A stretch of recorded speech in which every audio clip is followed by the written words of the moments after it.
is the CEO of Mina Foundation, a public benefit corporation serving the Mina blockchain, the world's first CK blockchain. Yeah. That's true. First of all.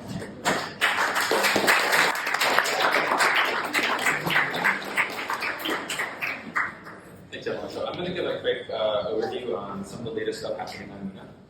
So if we can move on to the relevant slide. So the cool thing about Mina is every time a block is produced, it is recursively updating a zero-knowledge proof that proves the blockchain since Genesis, which means you can run full nodes very inexpensively on a phone, on a browser, wherever. What we've been working on the last couple of years, though, is taking that same zero-knowledge proof technology and bringing it into a smart contracting layer for Mina, so that developers can program with zero-knowledge proofs the same way that we actually made the core Mina, but for applications that want to take advantage of that for all the different ways you can use zero-knowledge proofs. So we'll go to the next one. This is the thing that we're is launching soon, very, very soon. We're just the last stage in performance testing. Otherwise, things are pretty common. We have these ZK apps. These are Mina ZK powered smart contracts. They're all written in TypeScript, which is super cool. It's also real TypeScript, so you can literally just npm install whatever you want, and you get access to all the tooling of TypeScript. And it's also pretty easy to use.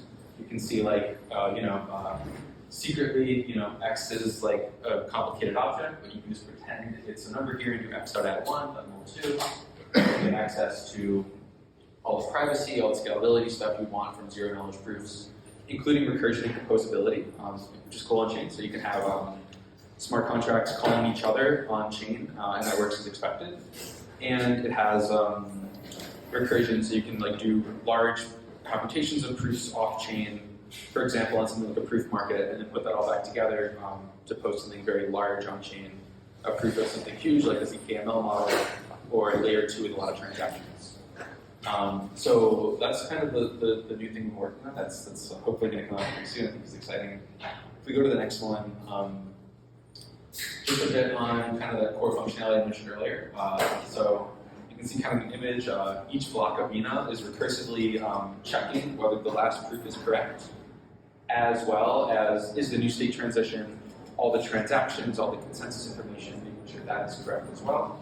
And that means that the blockchain is effectively succinct. It's only 4 kilobytes, which means not only do you have this full verifiability in loads of browsers, but also you can actually verify Mina inside of a smart contract on another platform, like inside of an EVM contract.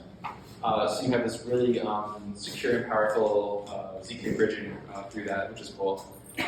That things like Nil's platform will be able to produce proofs of and then move Mina over to Ethereum, so you can get all the ZK programmability on Mina back onto Ethereum for building Ethereum applications.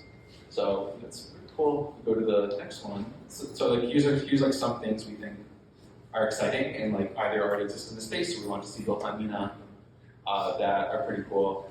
Particularly, I think ZKML is picking up as a thing for efficiently verifiable large computation. Particularly taking advantage of recursion to put many layers of ML things together, I think is a cool thing to explore. We can go to the another thing that is more recent is we just released a very long roadmap, many, many years. So this isn't just the next hard fork. This is the next probably several hard forks of the protocol. So there's a bunch of tracks of this. I think it's really interesting. It was both interesting putting together what a roadmap could look like with the ecosystem as to what it looks like to think about an L1, not just a year or two from now, but 4, 5, 6 years from now. I think it's very interesting if we, next one, it's all interactive as well, so if you want to play with this, you can hover over boxes and read about what the particular thing is and see how things feed into each other.